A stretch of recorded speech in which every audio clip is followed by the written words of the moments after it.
Sempre que nós utilizarmos o termo capitalismo em sala de aula, nós devemos ter um certo cuidado em relação às interpretações dos alunos.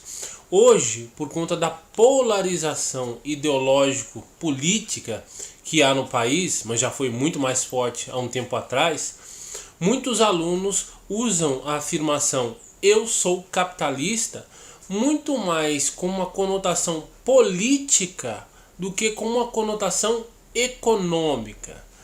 É errado usar o termo "eu sou capitalista" para enfatizar uma posição política? Não, mas é impreciso. O termo correto, quando alguém quer dizer "eu sou capitalista", seria dizer "eu sou liberal" ou "eu sou neoliberal". Mas usar o termo capitalismo para dar uma conotação predominantemente política é meio impreciso. Porque na hora que esse aluno vai para os livros ou vai para um vestibular, a conotação do capitalismo é muito mais associada à questão econômica do que à questão política.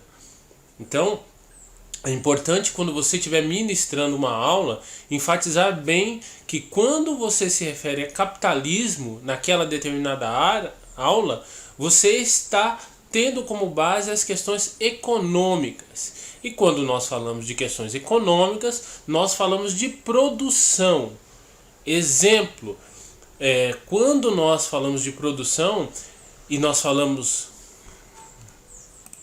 quando falamos de produção, falamos tanto de produção num país como a China, por exemplo, que é um país politicamente comunista, e falamos de um país como os Estados Unidos, que politicamente é um país liberal, democrata, capitalista, pode ser o termo.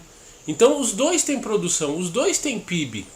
Então, claro que quando nós abordamos nesse viés, o que nós estamos falando aqui é de questões econômicas, nós estamos falando de PIB.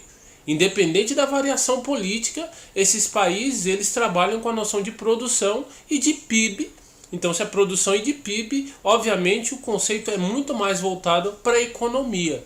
Então, essa é uma dica que eu dou para os colegas, quando trabalharem o termo capitalismo, enfatizarem isso, porque geralmente eles acabam confundindo e levando aí para outras áreas, e depois é aquele angu de caroço, né?